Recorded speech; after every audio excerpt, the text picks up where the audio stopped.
Hello and welcome to Footyplus, brought to you by Toyota. Today we are at Titanium Security Arena, the home of the Adelaide Lightning and training base of the 36ers, to bring you another show full of all things South Australian sport. Coming up on this episode, Joey Wright reveals the 36ers' exciting new lineup. Every time someone leaves, it just gives us another opportunity to bring in another star that our fans can fall in love with. And we get to know the Adelaide Thunderbirds. Defenders like to talk to themselves. Move your feet, get yourself to the ball. Every year, a group of AFL players begin a journey into the unknown. It's called retirement, and it can be a daunting prospect, but there's help at hand. And Footyplus got an insight into how the Adelaide Crows prepare some of their players for life after footy. 19-year-old Adelaide Crow Lachlan Scholl is yet to play an AFL game, but he's already preparing for life after his football career. What you've got in your footy while you're in the footy system is an opportunity to explore. Yep. Like wherever and whatever you sort of want to go. Deep in conversation with AFL Players Association Regional Manager Jace Bodie, who helps players identify their interests outside the game and pathways to a post-football career. So players have a lot of transferable skills, and so they also have a great network to draw upon from being within the AFL environment. What are you thinking outside of this year, study-wise or exploring? Every one of our players are involved in either some study or some work experience or some activities that are going to help develop them to provide themselves with employment outside of footy. Sympathy for past players can be in short supply given their big salaries, but post-football mental challenges are a real problem. AFL Players Association research suggests more than a third of its members struggle to adapt after leaving behind the structure, resources and guidance provided by a football club. Carlton great Anthony Koutafidi said he became lost and suffered depression. Ex-Crow Wayne Carey said it was like he'd lost a family. You go from wanting to be an AFL footballer to being an AFL footballer to told that you're no longer an AFL footballer, and then trying to find structure and meaning and purpose is really difficult. Former Crow and Carlton player Chris Massey is another who did it tough. Even though I was somewhat emotionally ready, I still struggled with that transition. But he's become one of the past player success stories, running a thriving personal training business in the city. And go, bring it home. Go speed, go Pete, go Jude. Yes, Dad, go Saab. I was always in and out of the side, and therefore I knew that one day footy was going to end. And box. And change. I think I always was somewhat aware that I needed a plan B or a backup. While acknowledging the advances in preparing players for life after football, Massey believes more needs to be done. There needs to be greater care provided for not just the player's performance, but more about their heart and more about who they are as people. Find out what else they're passionate about, what else they're curious about, what else really fires them up and allows them to forget about the watch on their wrist, and speak to people who have potentially monetised that particular passion and go and seek out them and connect with them. And therein lies the challenge for people like former Melbourne player and current Norwood captain Bodie, convincing young men they're more than just footballers. Perfect. All right. Thanks, big man. Hey, thanks for coming by. A career in the media is a popular choice for many past AFL players. And this week on The Crow Show, we catch up with former Crow and Demon Bernie Vince, who has made the off-field transition to the commentary box. Do we count that as Eddie's pocket? He was in that half of the pocket. Yeah, if you're going to slice it, technically, yes, Bern. Make sure you catch the full story tomorrow on Channel 7 at 11:30am with Mark Bickley and Alana Smith. The Adelaide 36ers have finalised their playing roster for next season, and Coach Joey Wright believes there's plenty for fans to be excited about.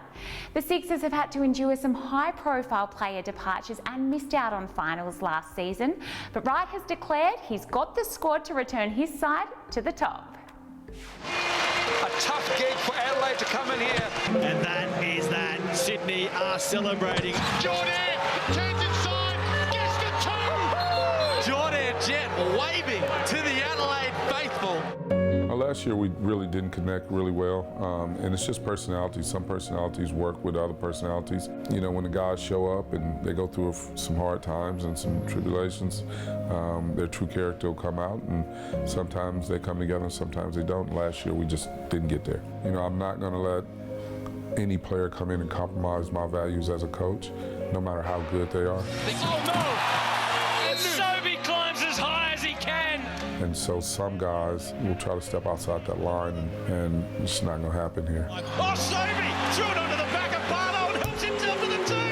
Well, this has been some sort of display from the Chook thing.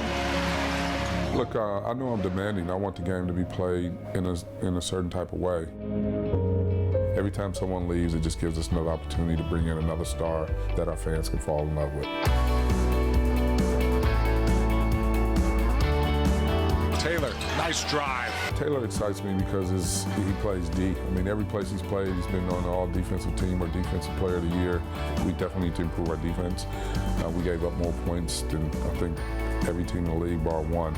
He's highly competitive, so he's always out to compete, and that's what we didn't do last year a lot. And he can score. I mean, he can shoot the ball. Taylor. Oh, wow! He can get to the rack, and he's athletic. Kevin White makes the most of it. Kevin White's important for us because he's an example of exactly what a teammate should be. And you need to have a few of those guys on the team so you can point to them and say, you know, that's what a teammate is.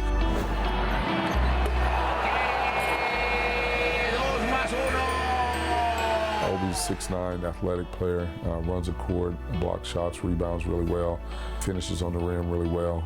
He has a chance to be a really exciting player. And so, you know, we feel very lucky to get him.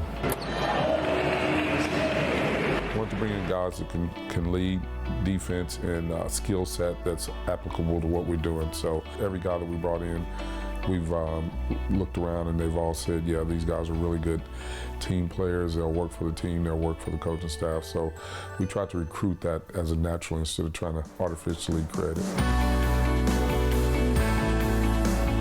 I definitely hope this season produces a championship. That's what we're aiming for. You know, that's what every team goes out and aims for. So, you know, at this time next year, hopefully, still got a bit of a hangover.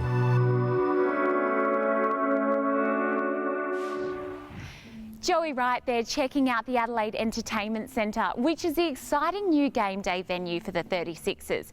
But you can still see plenty of games right here at Titanium Security Arena when the Adelaide Lightning season kicks off in October. Well, there's another South Aussie club that's boasting some new talent this season. I'm of course referring to the Adelaide Thunderbirds, and we headed down to Priceline Stadium to catch up with the girls in pink. My pre-game superstitions, I have to put my dress on, my playing dress on, just before I walk out. I see Kel and Cody, they probably have a weird thing. They like to slap each other's hands. Dasha has this little weird clap thing when she walks out. She goes like on her legs. So it's like tap, tap, tap, tap, tap, tap, tap, tap. I have been in a team before that they had to wear the same socks unwashed. If we lost, they got a wash. If they didn't, they stayed stinky. My go-to post-game meal, pizza or dumplings, it would have to be a burger. Either a pizza or a burger. Probably pizza. Not very athletic of me. Strangest food combo, I'd probably have to say Shamira. Probably Shamira. Shamira. She eats some pretty interesting food. Before a game, she loves to smash a donut. She always has pancakes, eggs, and maple syrup. She eats chicken necks, so she loves chicken necks for tea. I've tried it, it tastes terrible. Loves McDonald's and KFC, and obviously we all enjoy those at times, but I think she likes them daily. The weirdest thing I've witnessed on a netball court.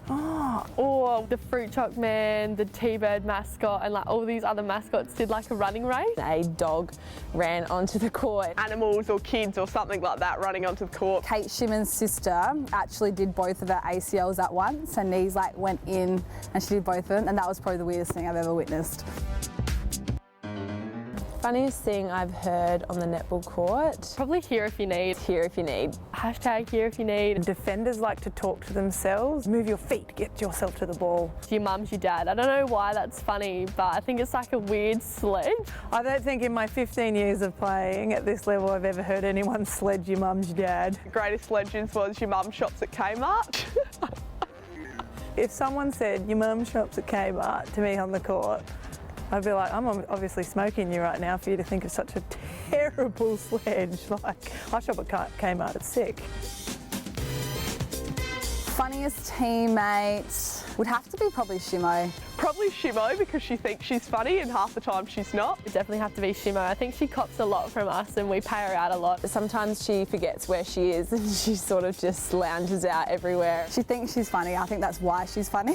She comes up with some one-line absolute rippers, aka your mum's your dad. That's just Kate Schumann saying that, I bet you, thinking she's funny.